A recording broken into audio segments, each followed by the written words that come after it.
When you think of likely terrorist targets in the United States, you think of places where it's happened before, New York, Washington, or other big cities like Chicago or Los Angeles.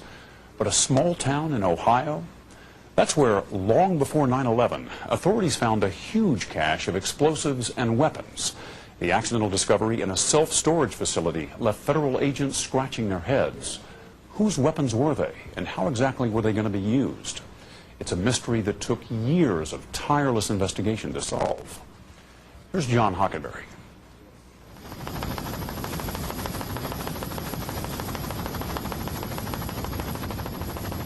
Bedford, Ohio is on the road to nowhere.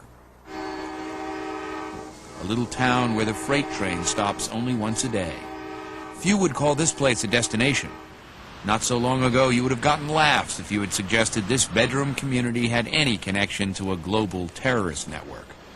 All the people who live in Bedford, Ohio could have fit into the World Trade Center with room to spare. But long before the attack on the Twin Towers, investigators believe this town had its own very real brush with terrorism. It also happened on a September morning, back in 1996. September 13th, it was Friday the 13th, and I was waiting for the black cat to jump out from around the corner. You're superstitious? Not very, but a little. Pete Elliott is a special agent for the Federal Bureau of Alcohol, Tobacco, and Firearms, the ATF. Based in nearby Cleveland, he works mostly violent crime cases involving firearms and explosives. But he was about to embark on a case like none he had ever seen. What began as a routine case would take 4 years to solve. In the end, it would bring renewed attention to a shadowy world where terrorists out for revenge used bombs and assassinations for a cause they believed was just. And it would lead to suspicions that a prominent member of a northern Ohio community, a man with influence and friendships at the highest levels of the U.S. government, was somehow connected. A man who thought his secrets were safely locked away, even from a dogged federal agent by the name of Pete Elliott. It started with a seemingly ordinary phone call just after 10 in the morning from the Bedford police. At the time, Pete Elliott didn't think it would be a big deal. Typically, or weekly, as ATF agents, we deal with firearms and explosives. Bedford Police. The Bedford police told Elliott they had just gotten an urgent call from a local business. For veteran detective Tim Alexiak, it was anything but routine. I suppose you get a lot of calls as a local cop, and some of them are bigger deals than what it sounds like on the call, and some are smaller deals than what it sounds like on the call. That's right. Where did this one fit? This was in the top 10. The police had been alerted by the manager of a self-service storage facility on the edge of town. Someone who had rented one of the units had stopped making payments. After waiting 6 months, the manager got annoyed, cut the lock off, and opened the door. Then she called police. There was a real sense of urgency, a real sense of urgency. We didn't know exactly what we had until we got there. I was one of the first officers on the scene. Pete Elliott arrived just behind Alexiak. Inside the locker, they found boxes containing an estimated 100 pounds of explosives and blasting caps, and more than a dozen weapons, including an Uzi submachine gun, an unusual shotgun with a double trigger, and a rifle with an odd design on it. They also found a bank deposit envelope and an old trench coat. Those items would get a lot of interest later, but it was the dynamite that got everyone's attention that morning. What state were they in? A bad state, deteriorating, leaking, crystallizing. On the boxes, we can tell that they were manufactured in 1976. So we knew we had old dynamite. So essentially what you're telling me is that that storage unit, all by itself, was a bomb. Absolutely. A bomb whose potential destructive power became apparent immediately. The storage locker was just over the fence from a gas station and right next to an interstate. Across the street was a daycare center. And just down the block was a school. Is it illegal to have explosives in a storage unit? Yes, definitely. And in this case, 20-year-old explosives next to a gas station and a daycare center or school, definitely illegal. Ironically, on the boxes of blasting caps was a less than subtle reminder that explosives and children don't mix. Bob Reed was the Bedford police chief in charge of the scene that morning. How many people do you think were threatened on that day? Well, you have a student population of about 300 at the elementary school. And the daycare, I believe there were 75 to 100 kids there. The interstate highway, which is close, you have thousands a day that go by there. So that particular day, it'd have to be at least 750 people that were at the possibility of an explosion and of a tragedy. Everyone's nerves were on edge. No one who responded to the call had seen anything like it.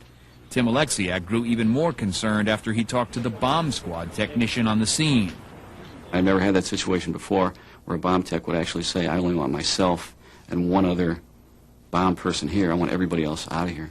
It's never happened before. So we knew it was a very volatile situation at that point. Dynamite gets more unstable over time. ATF experts would later say that the explosives were so volatile, a bug crawling across this dynamite might have been enough to set it all off. It leaked all over and you got nitrogen. The ATF and the local bomb squad knew they had to get rid of the dynamite, and fast. The highway was closed, the children evacuated. Then the explosives were removed from their boxes and taken out of town. Bob Reed was there when they were detonated. It was huge. This mushroom cloud had to go 75, 100 feet in the air, and I mean, it just mushroomed, and the ground shook. You felt this one in your bones. Oh, absolutely. It was the sound of dodging a bullet. Yeah. Bedford, Ohio was out of danger, but somehow its homespun tranquility had attracted someone with 100 pounds of explosives and a small arsenal. Who and what had been hiding out in Bedford? We were totally clueless the first day, literally. We didn't know what we had to go on. My initial thoughts that day is it had to be somebody back in the early 1980s. More than likely was mob related. It's somebody that is in jail now, going to get out and going to save this stuff for a rainy day. Why else would you keep it around for that many years? The lease records for the locker didn't seem to be of much help. All the names on the lease were fake. At one point, the renter had listed an address, but it was for this convenience store in a nearby suburb. Elliot couldn't find a connection, so he zeroed in on the unusual way the rent had always been paid. Always in cash, never in check, or never leaving a trail behind.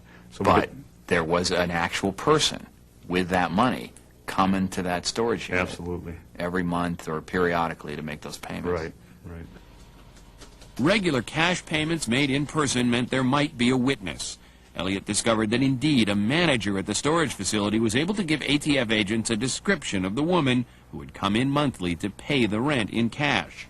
Elliot thought he had his first break in the case.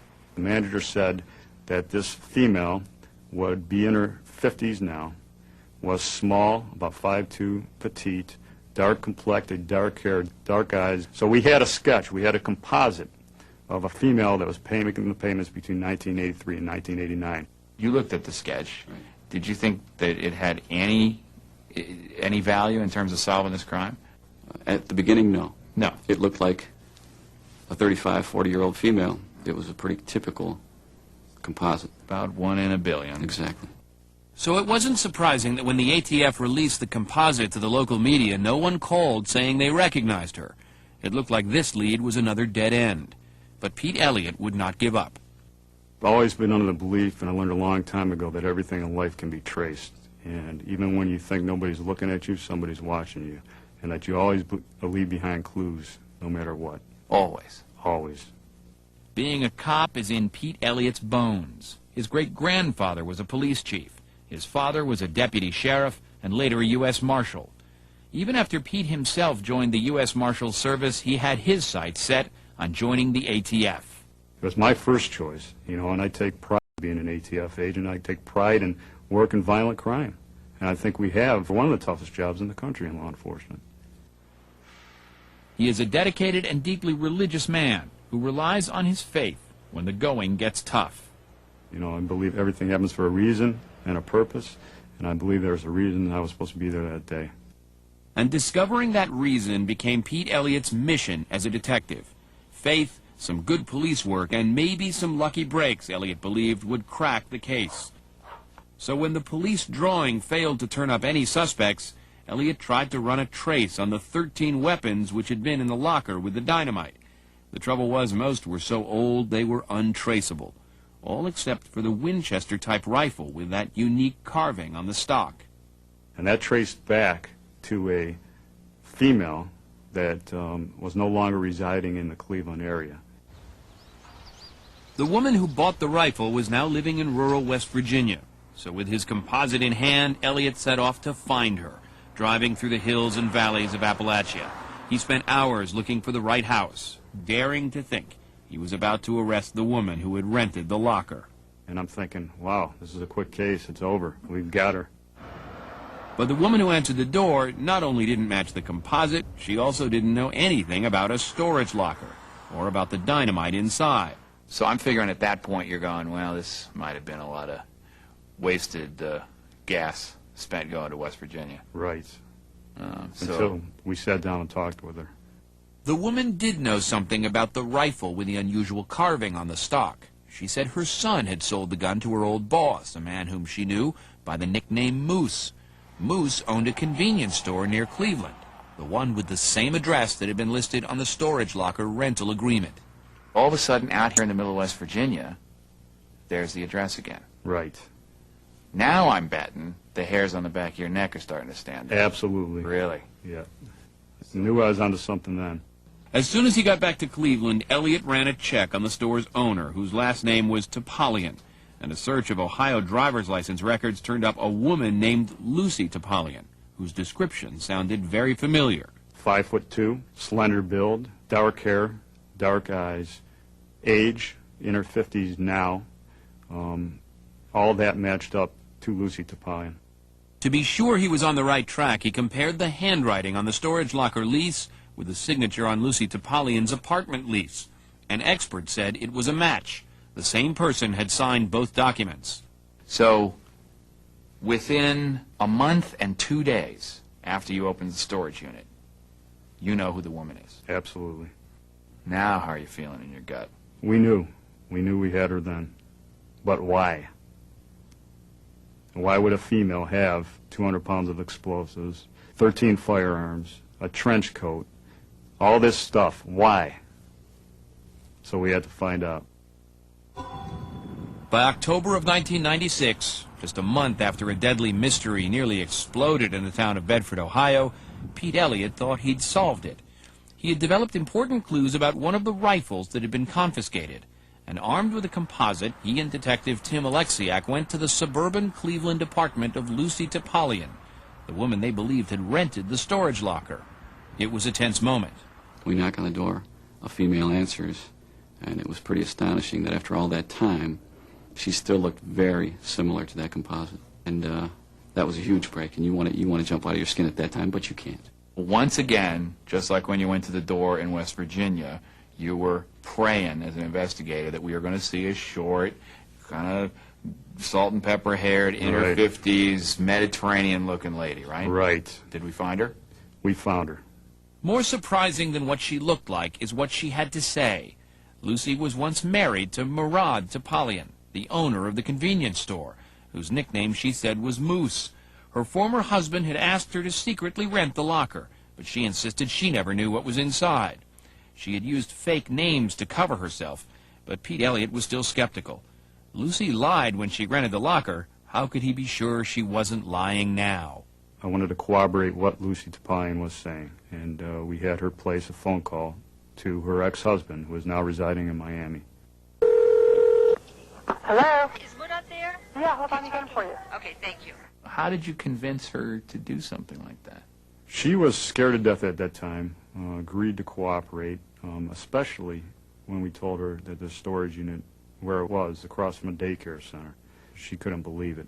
The two investigators listened in on the conversation as Lucy talked to an abruptly uneasy Murad. Yeah, listen, the police were here earlier today. Like, they were asking me questions about that storage locker in Bedford. Why didn't you tell me what stuff was in there? Oh, Lucy. What? I'm scared to death. Oh, man. There was enough explosives in that room to blow up the whole friggin' block. Jesus, Murad. I mean, Lucy, that's please, insane. You have 5 please, minutes. please. I'll fly back up there and I'll talk to you, but not over the phone, please. For your sake, for my sake, and for the kid's sake. His willingness to take a flight back up to Cleveland as soon as he could to talk to her in person, to me, that sends all the keys in the world that something's wrong here. We were both thinking, I think we were both thinking the same thing. He knows what's going on, and there's a lot more to this story, and we're going to find out what it is. Topalian flew to Cleveland the very next day, and realizing that she herself might be facing charges, Lucy agreed to wear a wire to a breakfast meeting with her former husband. I'm the one that's going to get screwed. The two investigators hoped to hear Topalian tell all as they listened from the parking lot of this restaurant outside Cleveland. I didn't know what was in there. You didn't know what was in there? Who put it in there? You have to know that. Yeah, well, somebody had asked me to rent that. One of the guys from overseas, and they said, just forget about it. You didn't know there were guns and ammunition?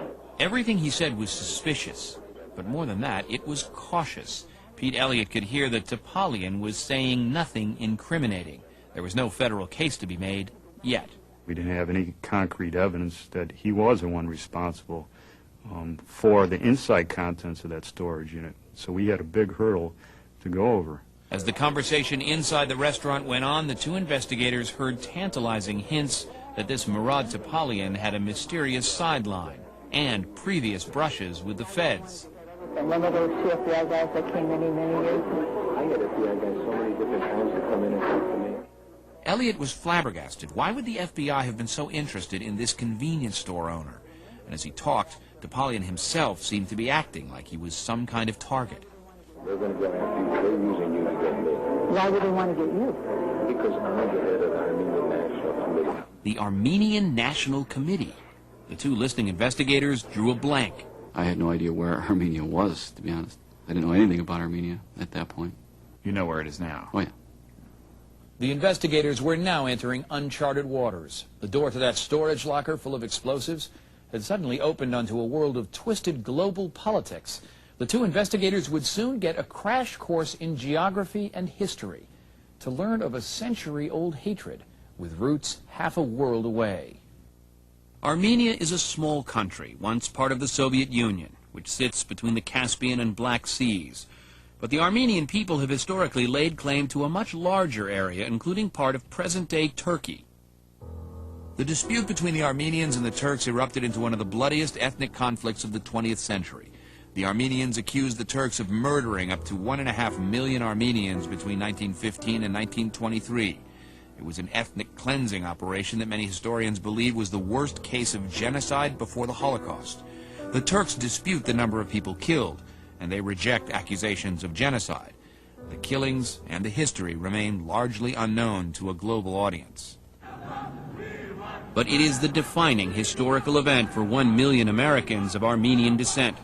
People like Murad Topalian, whose family lived in Armenia at the time of the killings. His grandparents were tortured and hanged by the Turks. I miss my grandparents. I miss my uncles. I miss my aunts. The investigators learned that Topalian had traveled the country, repeating the story about his ancestors, raising millions of dollars to promote awareness of Armenia and its people's plight. He also took his case to Washington, lobbying Congress and top officials throughout the government. He was very successful, not only in gaining their sympathy and understanding, he had a hand in helping make Armenia one of the largest per capita recipients of U.S. foreign aid. We knew we were dealing with somebody that just wasn't your average guy off the streets. The man who Pete Elliott first thought was just a convenience store owner named Moose was turning out to be a man with friends in some very high places. Federal agent Pete Elliott has spent months searching for the person who left 100 pounds of volatile explosives in a small-town storage locker. He's traced the lethal stash to a man who once owned a local convenience store. But digging deeper, Agent Elliott has learned the man whose nickname was Moose has some extraordinary connections to an underground terror network and to the nation's highest corridors of power. Here again, John Hockenberry. As Pete Elliott listened to that breakfast meeting between Murad Topalian and his former wife Lucy, it became clear that Topalian was a man with powerful connections. According to ATF transcripts of the conversation, Murad told Lucy he was supposed to be somewhere far more important than the Bob Evans restaurant in Cleveland. He said he was supposed to be in the White House that day. We started to find out who Murad Topalian was that day. For instance, that Topalian was no stranger to Bill Clinton's White House. He had visited the White House complex nearly 24 times between 1993 and 1996, according to government records. He attended at least 2 gatherings with Mr. Clinton himself, At one meeting, he sat just one chair away from the president. Did you ever figure he was too big of a fish, that he'd get away, that he'd somehow undermine your efforts? This is a guy who visited the White House more than once. Right. A lot more than once. Right. I was concerned. I was definitely concerned. I was told by witnesses during this case that they were told by him that I was going to be transferred during this case, that there was no case against him, that this case was a farce and was not going to be going anywhere.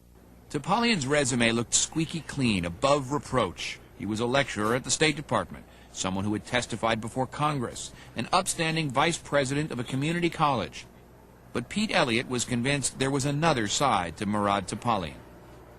I'm seeing somebody saying to himself, "You're coming down, buddy. I don't care how long it takes." If he's guilty, he's coming down, correct. Murad Topalian, a man with powerful allies, versus Pete Elliott, an unheralded middleman at the beleaguered ATF. But to Elliott, this was an opportunity. He would prove his own investigative skills and help repair the reputation of the ATF, stinging from high-profile debacles at Ruby Ridge and Waco. You made a vow that this case was not going to turn out like some others. Right. Last thing I wanted was to, not prove this case and have the media and have everybody else looking at this thing and saying, well, the ATF should have never been involved. I haven't forgotten anything after Waco happened and how low our morale was. But at this moment, in the fall of '96, you're carrying the flag for the whole agency for a minute or two. I felt that way. It's amazing that all these objects here tell a story. Everything left behind something, some type of clue. But would those clues provide the answer to two key questions? Why would a prominent person like Murad Topalian have a locker full of explosives and guns? And what connection might the locker have with Armenia? Remember what Topalian had told his former wife on that hidden camera tape. I didn't know what was in there. We had an obstacle on our hands. We had to show somebody had knowledge of the inside contents of that storage unit to make it a prosecutable case. Clearly 100 pounds of dynamite would not be easy to overlook if it were stacked in boxes inside a small locker, nor would the danger it posed be easily ignored. We asked the ATF to show us how much damage 100 pounds of dynamite could do. Notice how careful these experienced people are. Then remember that the dynamite inside the locker had begun to crystallize and had become highly unstable. Pete Elliott knew the danger, and he was determined to find out who had left the explosives behind. Although the original dynamite inside the locker had been destroyed, Elliott had kept the boxes, which still had on them something called the shift date code. The code acts as a kind of fingerprint, allowing the explosives to be tracked to the manufacturer. ATF records showed this particular dynamite had been stolen in 1976 from a construction site in Michigan. Nearly 2 decades had passed, and the case was never solved. Poring through the case file, Elliott found one of the prime suspects. But would he talk? It's all how you ask questions and present questions. I ask everybody right off the bat, do you believe in God? Do you believe that there's a purpose for everything? And boom, he did the right thing. And a secret locked away for years becomes another piece in Pete Elliott's emerging puzzle. The man said he'd been hired in 1976 by Murad Topalian to acquire the explosives and have them delivered to Cleveland. So suddenly you had witnesses against Topalian. Right. You had connections from the explosives to Topalian. What about the weapons? We were able to develop a number of witnesses that could show Mr. Topalian possessed, and in some cases requested certain firearms, and we were able to link those directly to Murad Topalian and place them right in his hands. But what, if anything, did Topalian do with the weapons? As Elliott crisscrossed the country, one witness led to another. He began to hear unbelievable stories about a large group of people who had formed a network in the 1970s, a network of terrorists which operated throughout Europe and North America. What did you begin to learn? I learned that between 1975 and 1985 that there was a number of unsolved bombings. There was a number of unsolved assassinations that took place. It was a wave of terrorism which swept across Europe and North America during the 70s and 80s, all aimed at Turkish officials and businesses. Armenian groups claimed responsibility for assassinations of Turkish officials in the Netherlands, France, and Canada, as well as bombings in London, Paris, Los Angeles, and New York. But were they connected? Elliott was able to link the explosives from the storage unit with two bombings in 1981, one outside the Turkish consulate and another at the convention center in Anaheim, California. All of a sudden, the explosives in the storage unit have in common explosives that have been used in actual terrorist incidents. All directed at Turkish individuals. All directed at Turkish individuals, most, if not all, with Armenian suspects. Correct. Armenian extremists at the time claimed responsibility for the attack, saying they were designed to avenge the millions of Armenians murdered in 1915.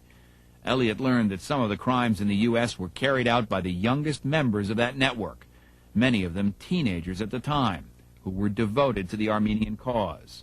Every single Armenian witness that I interviewed believed in their hearts and in their minds that the genocide took place and that their cause was legitimate. These previously classified documents obtained by Dateline show that as early as 1981, the FBI was aware of an underground organization of Armenians, a network in which members anticipated orders to shoot or bomb someone. In a chilling echo of al-Qaeda's tactics, according to Elliott, the witnesses said that many of them were sent to training camps as far away as Beirut, Lebanon. They were taught a variety of skills, including specialized training in how to use guns and explosives, techniques of disguise and infiltration, all useful for staging attacks. They'd go in and infiltrate Turkish ambassadors' offices. They'd dress up, in some instances, like a Turkish reporter. They'd surveil everything in there and come back and report it back to one person. Members of the network told Elliott they had used those very skills in a brazen attack 20 years ago at the United Nations. The area around the United Nations is ordinarily quiet on a Sunday afternoon. October 12, 1980 was no different. Only a few strollers out and about. So it wasn't surprising that no one noticed a blue Chevy parked just outside the Turkish mission to the UN, just across from the main headquarters.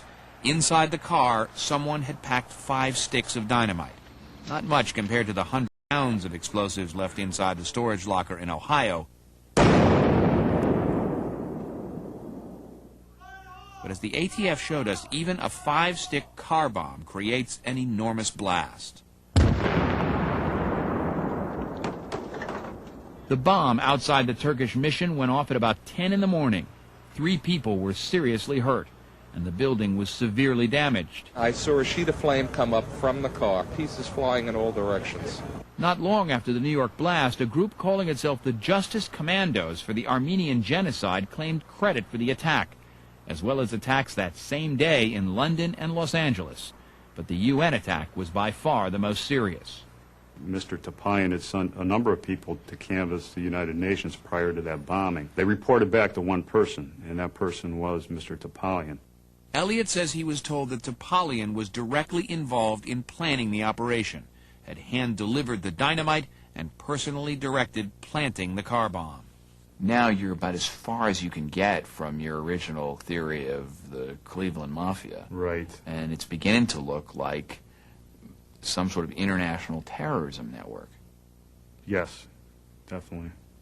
Pete Elliott was discovering that Murad Topalian was not just a man who could use his charisma to schmooze with the President of the United States and members of Congress. According to people who knew him, he was also a man who could use that charisma to mobilize others to violence in the name of the Armenian cause. I can tell you that every single Armenian told me stories about their grandparents and about their relatives and how generations were cut off. I heard it. I saw their tears. I saw them cry. I saw some of them fall to the ground, and these were bombers. These were people that handled explosives. I heard them. They had a lot of respect for Mr. Topalian. But the Armenian activists who had been willing to help plan and execute bombing attacks in the 80s had become teachers, doctors, and bankers by the 90s. They thought they had put their violent past behind them. These witnesses described Topalian as a leader, as someone they were emotionally connected to. Why the heck did they talk to you? They're different people now. They worked for their cause. They didn't have anything to lose 25 years ago, but today they did.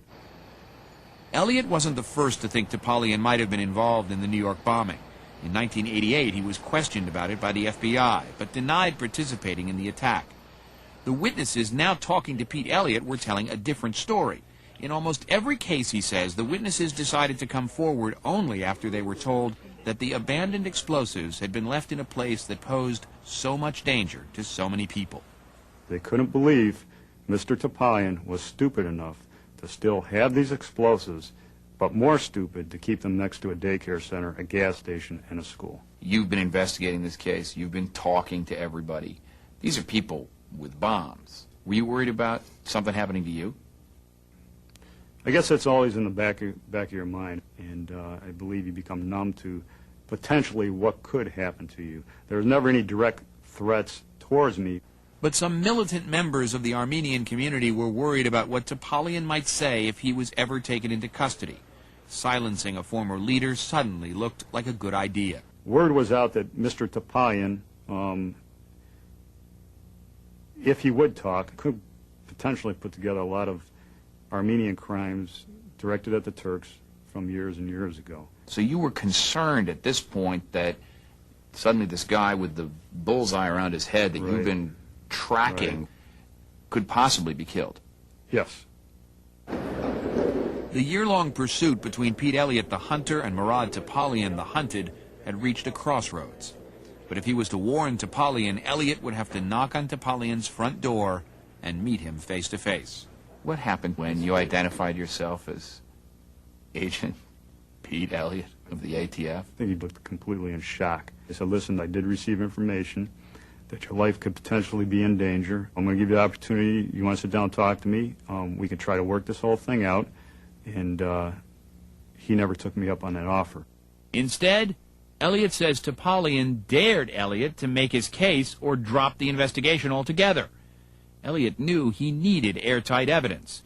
He began to wonder if there had been something else, some other clue inside the locker that perhaps he had overlooked, something that would prove that Topalian knew what was in there. What about that bank deposit envelope he'd found on top of one of the boxes of dynamite? The address was 25890 Emory Road in Warrensville Heights, from a Cleveland trust that went out of business, I believe, in about 1979. I was able to dig and find out that Murad Topalian had an account at that specific branch. What's more, the bank branch had been just a few doors down from Topalian's convenience store. One more piece of the puzzle. But it still wasn't enough. Then Elliott remembered the final item he'd found in the locker, the torn trench coat lying on top of the explosives boxes. Sent that up to our ATF lab, and they were able to find two very old hairs from 20 years ago that were inside one of the sleeves, I believe, of that coat. Elliott had the hairs sent to a lab for DNA analysis. It was a long shot, but he knew the results could be critical to the case. I still remember the day when I received a call from the lab, and I think they had to actually pull me out of the roof of my building because I jumped so high when they told me it matched up to Mr. Topalian's. It was the last decisive piece in what seemed like a 1,000-piece puzzle. Elliott finally had the evidence he needed to make an arrest. Went relatively pretty easy. He got out of his car. I walked up to him and I told him he was under arrest. He was in complete and utter shock. Do you remember what you said to Pete Elliott at that moment? Yeah, as a matter of fact, we did. We shook hands, and we said we did it. We did what we had to do. We did what we wanted to do. We did it. We did what we wanted to do. So, burgers or pizza for lunch? That's about it. That's about right. That's exactly right.